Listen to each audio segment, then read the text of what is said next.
I'm Jude. I'm a queer man in my mid-30s, and 12 months ago I quit my job, sold my house, and moved to an old stone cottage in the middle of the Scottish countryside. Exhausted and grieving the death of my parents, my plan was to renovate the house, build a backyard homestead, and try to bring myself back to life in the process. But I'd never lived in the countryside before, and I didn't have any renovation experience. Or a job, and I'd be doing everything completely on my own. This past year has been a learning curve.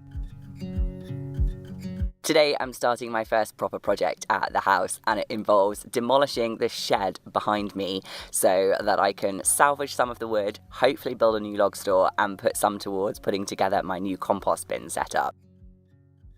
I didn't have a lot of DIY skills or experience beyond doing a couple of small projects at my last house, but I inherited a lot of tools from my dad, and outside, low-stakes, practical projects seem like a good place to start.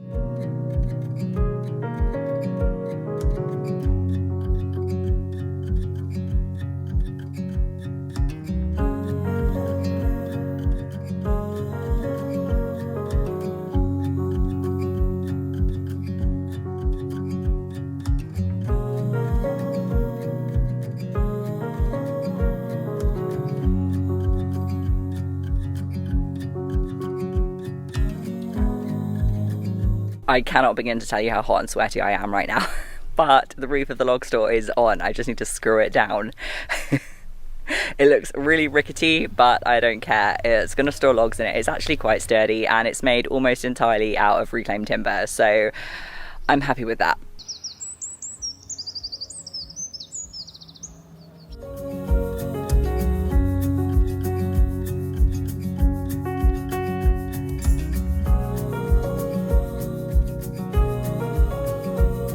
For the price of a roll of roofing felt and a tin of paint, I'm pretty happy with how this turned out. With the log store done, I used some old pallets and scrap wood to build a temporary compost bin, so I'd have somewhere to make compost for my future vegetable garden.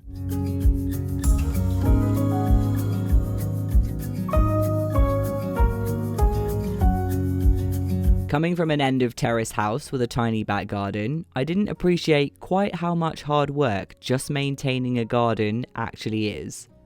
Not helped by the fact I didn't realise my new lawnmower had a self-propel function.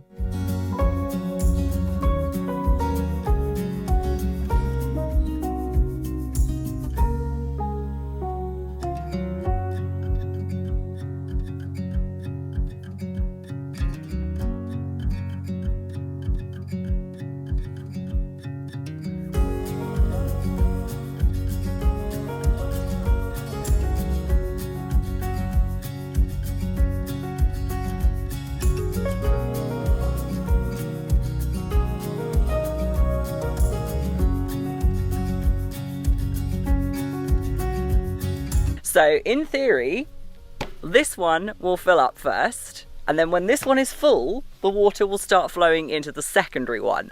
I don't know what's to stop it just flowing straight out of the diverter, down the downpipe and out into the flower bed. I did do physics GCSE, got a B, but it was a long time ago. So I'm just gonna wait till it rains and see what happens. Probably won't have to wait too long because it's Scotland.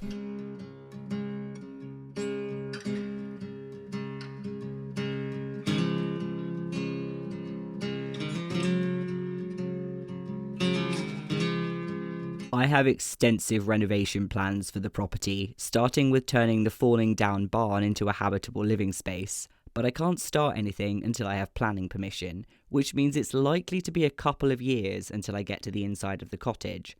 So in the meantime, I wanted to make it as cosy as possible. And my bedroom was the opposite of cosy.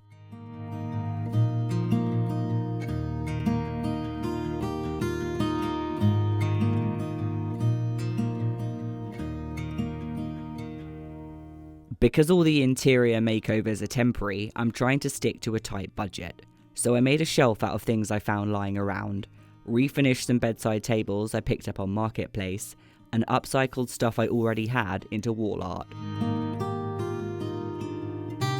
I did splash out on a carpet offcut and thermal underlay though, because this house is cold.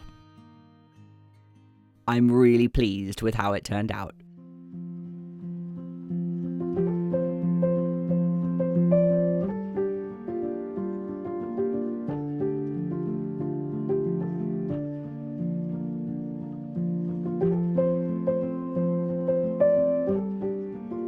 As autumn wore on, I constructed a bin to house the leaves I'd been raking to make leaf mould that in a year or so I'll be able to mulch my garden with.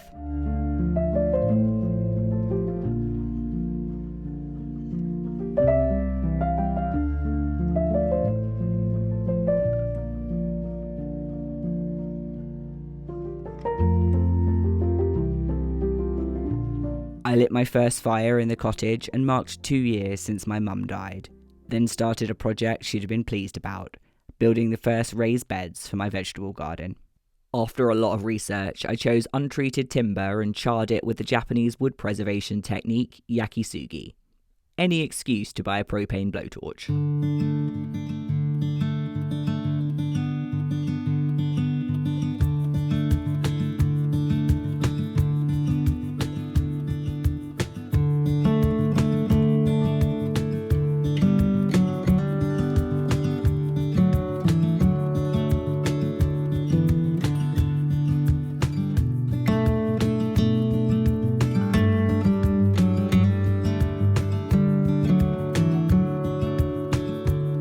I'm testing the structural integrity of the beds by sitting on the corner of it, and it can hold my weight, so I must have done something right.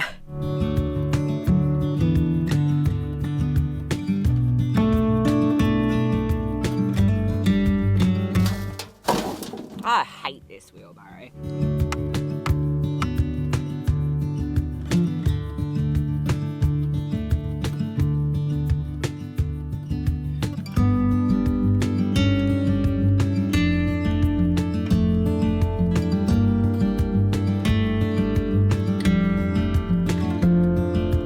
It's taken nearly all of today's daylight hours, but I have finished the raised beds. All 4 of them are in the ground and they're level, and they're not entirely level to each other, but I don't think my vegetables are going to complain. In an attempt to stop the moles from burrowing into the beds with the vegetables, I line the bottoms with hardware cloth.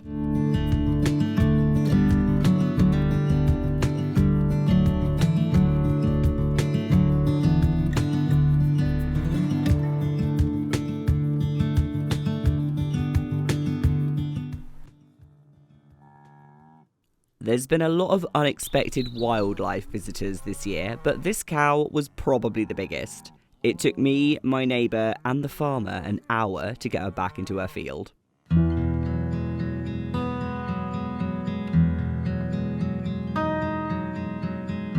It turns out insulation wasn't something that stonemasons in the 1800s were particularly concerned about, and as the weather got colder, I did my best to keep the drafts out.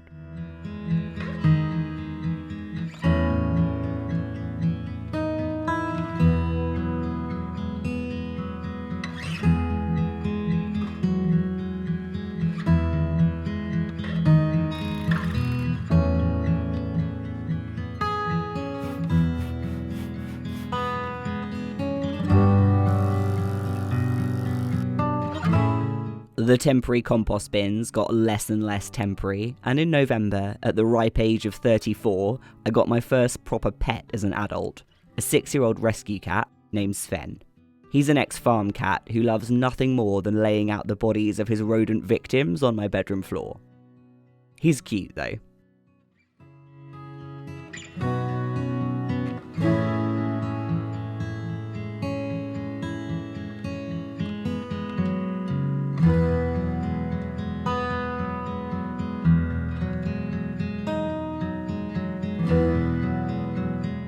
The cottage is beautiful in the snow, but if I get cooped up inside too long, I get cabin fever, so I brave the cold to try and hone my non-existent woodworking skills.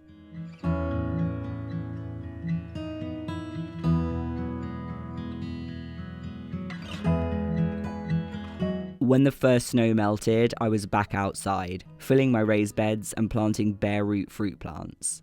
2 apple trees, a plum tree, thornless blackberries, raspberry canes and rhubarb crowns. I've wanted fruit trees for ages, and although it'll be years before I see any fruit, I'm still really excited about them.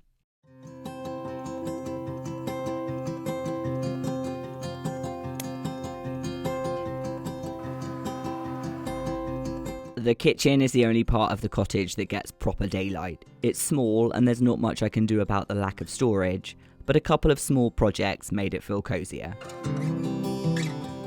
I repurposed the ugly cupboard door into a shelf for my workshop and had a go at making a chalkboard door to replace it with.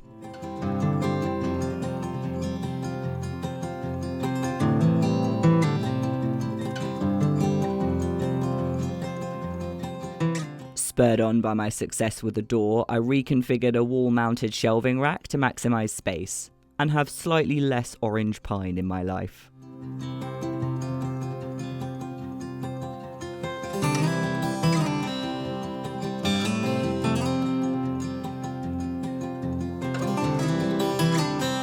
At some point in the future, I'll build a kitchen in the room that's currently my bedroom, but this works for now. I planted garlic before the ground froze too hard, and with Christmas coming, I set about decorating the cottage for the holiday. My week has got off to a great start. I'm currently up a ladder, I've got half an hour of daylight left, and my gutter is broken. I have never felt more festive.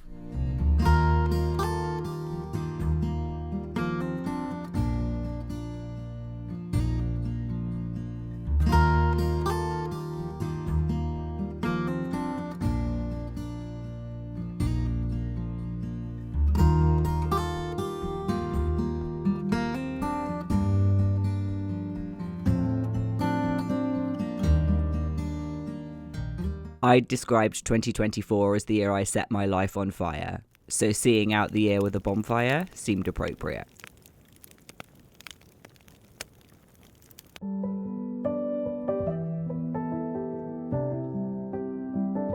The new year brought more snow than I'd seen in years, but apparently a lot less than the area usually gets, which was probably for the best. Oh.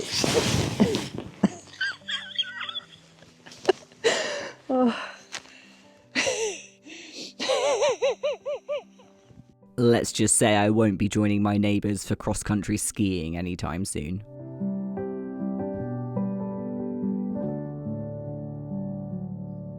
As the snow melted, I got tired of editing videos on my sofa and decided to turn my attic storage room into an office. My last house was bigger than the cottage, and with everything I'd inherited from my parents, there was stuff everywhere. So I did the interior design trick of shoving it all into a corner and hiding it behind a curtain. Unfortunately, the attic transformation wasn't quite so easy.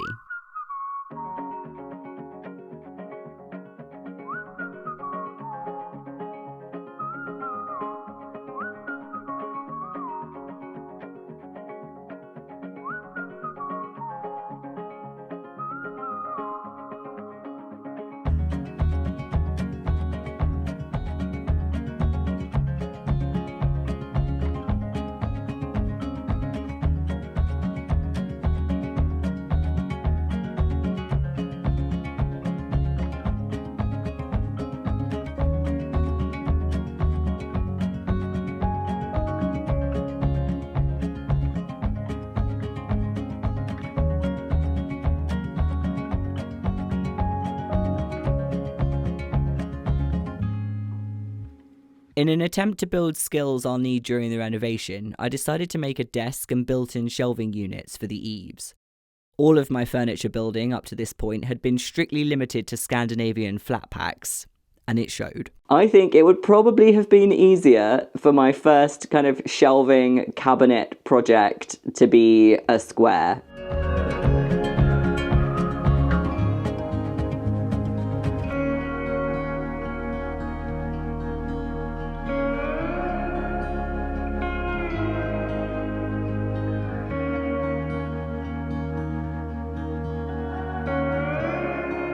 It took longer than I planned, but considering I had limited skills and spent less than £400, I'm pretty happy with how it turned out.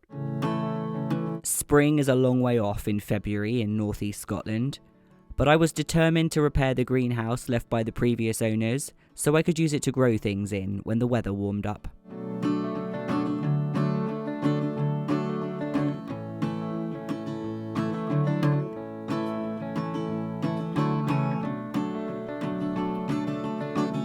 Most of the things I make here start out as a way of using up stuff that would otherwise be thrown away. Determined not to waste the sheets of plastic I'd replace with glass in the greenhouse, I decided to build a cold frame down the side, so I'd have more space to start seeds.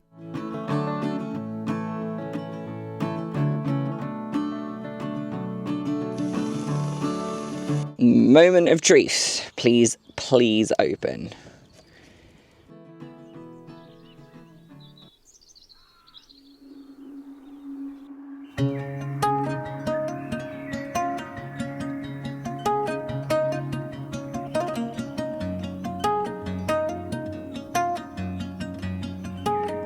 With the arrival of spring, I decided to build another set of raised beds for the garden, because my long-term goal is to grow as much of my own food as possible.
I'm pretty happy with that. I think they'll look good overflowing with nasturtiums or something in a few months' time. I don't actually know how well nasturtiums grow up here, but I'm going to give it a go. Eventually, I'd like a polytunnel, but unfortunately, the list of things I'd like is quite long, so to try and boost my undercover growing space in the short term, I started working on a cover for one of my raised beds.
I am pretty happy with that. Just needs a paint touch up and some net, and we're good to go.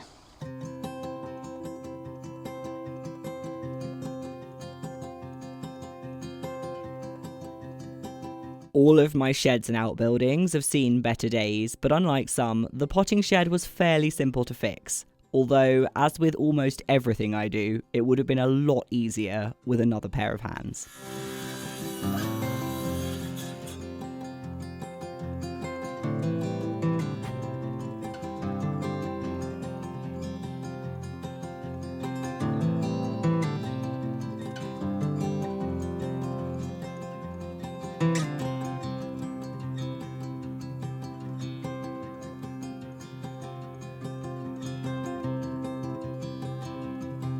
As the last frost date got slowly closer, I planted out onions and tried to make the most of the unseasonably dry weather.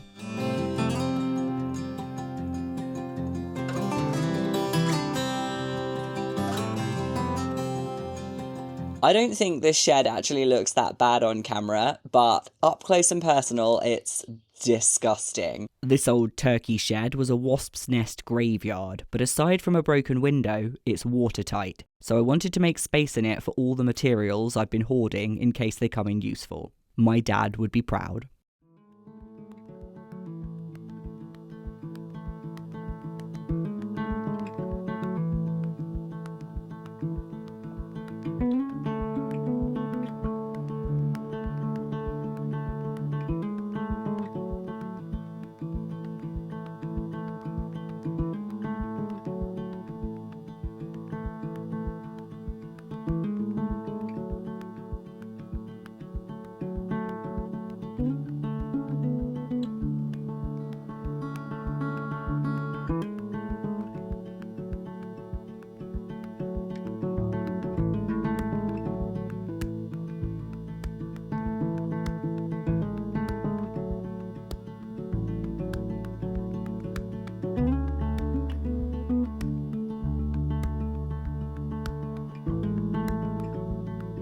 The flower bed outside the back door is supposed to be a herb patch, but it's seen better days. It's full of grass and dandelions and mint. And if you've ever planted mint, you know exactly how that's going to end. I've been meaning to fix it up for a while, and I was at the garden centre earlier and I picked up a few new herbs. So I might start digging this out this afternoon.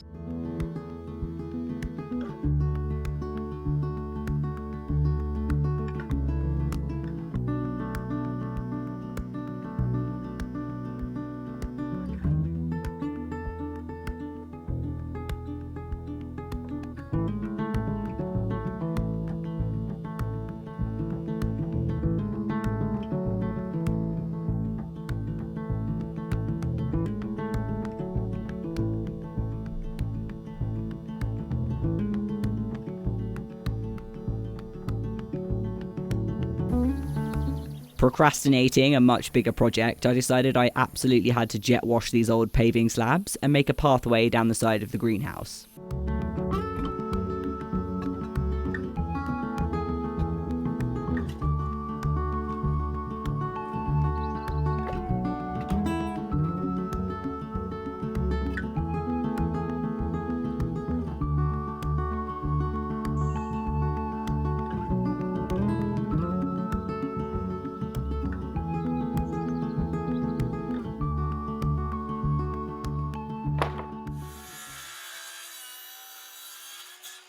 At some point over the last year, I've become someone that happily takes in things that other people are throwing out.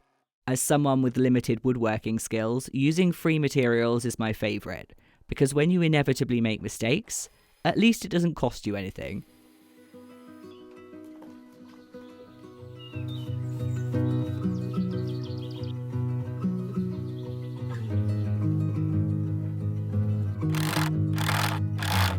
That's not bad.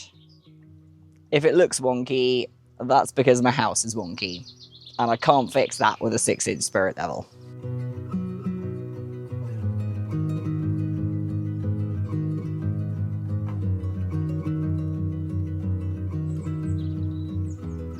I cleared an area full of varying levels of hazardous material and set about removing a shed that was completely in the way and rotting from the ground up, because I had big plans for this corner of the garden.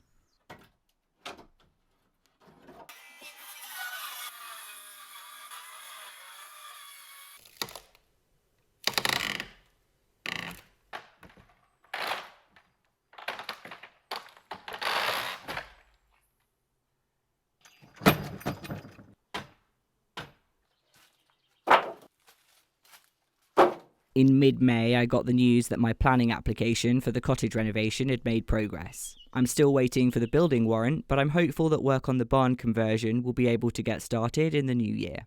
Luckily, I've got plenty to keep me busy in the meantime.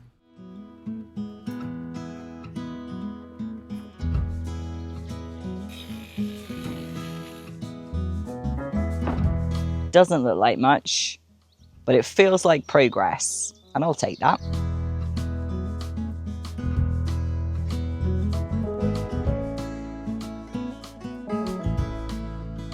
Summer marked the start of my biggest project yet, although I didn't realise quite how big it was going to be.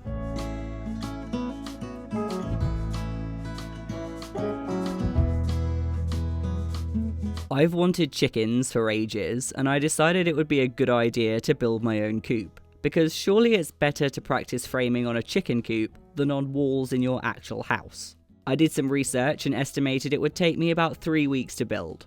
That might have been slightly optimistic.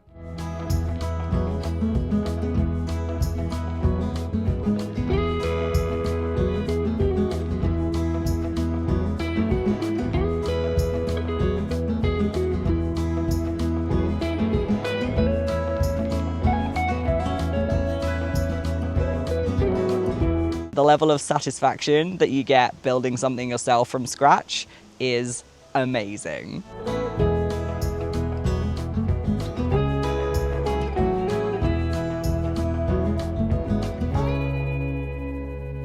The problem with learning as you go is sometimes that means you need to move a giant chicken coop to build a brick foundation. The coop now has more of a foundation than half my house does. I have made an error. The top plate is not supposed to sit on top of the posts at the front.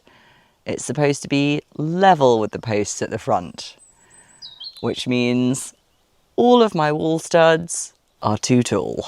It's not looking good for the 3-week timeline.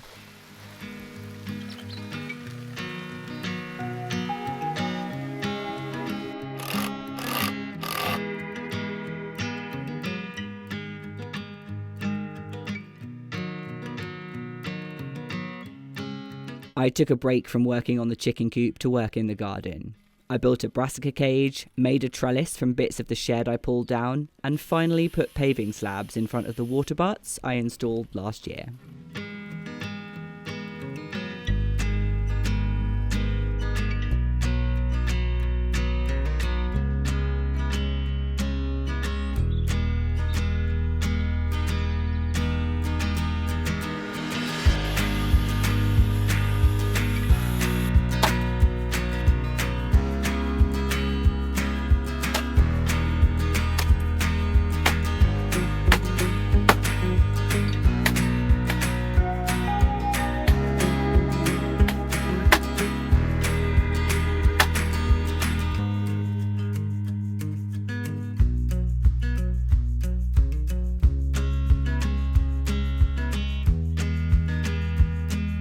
At this point, the chicken coop had become an art project, and a combination of having no idea what I was doing, wanting to reuse materials, and make it look nice, meant it was taking 3 times longer than I planned.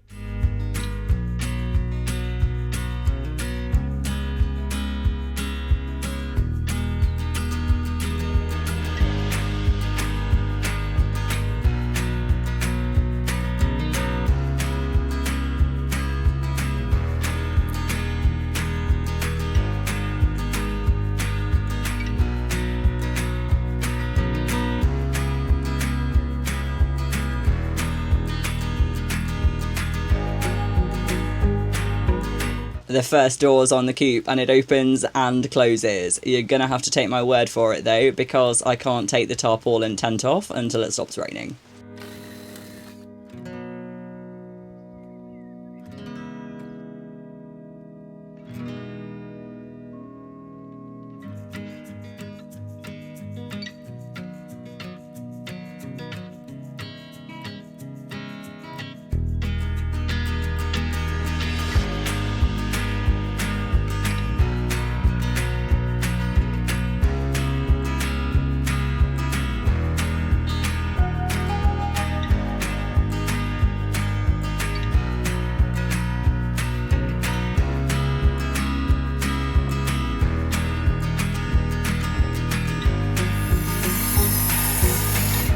I've just finished measuring for the rest of the roof, and in a shocking turn of events, it's almost the same measurement at the front as it is at the back, which, considering I had no idea what I was doing when I put this together, is quite impressive.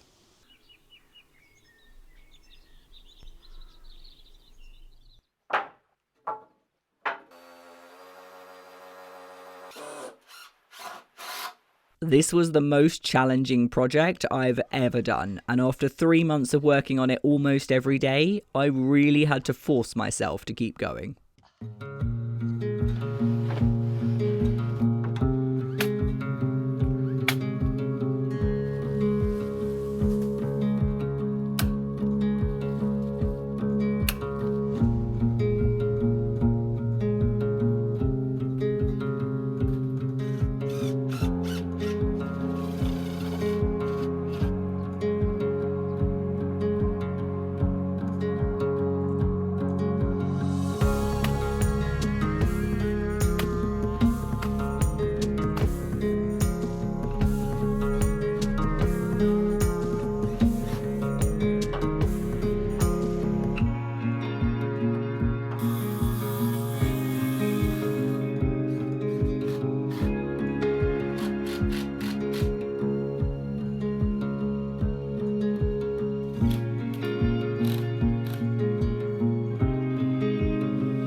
I'm still not entirely sure how I managed to lift this on my own. I clearly have more upper body strength than I give myself credit for.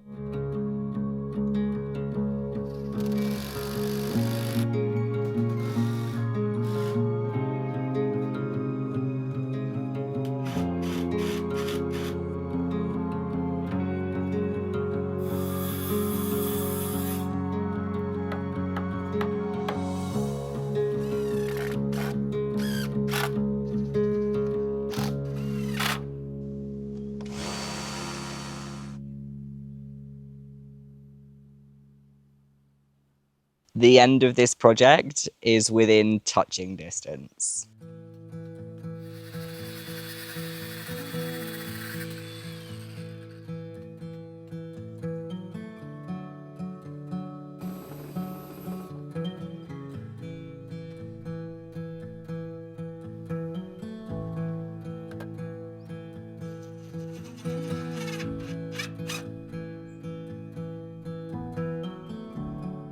It started with a log store and ended with a chicken coop, with quite a few mistakes in between.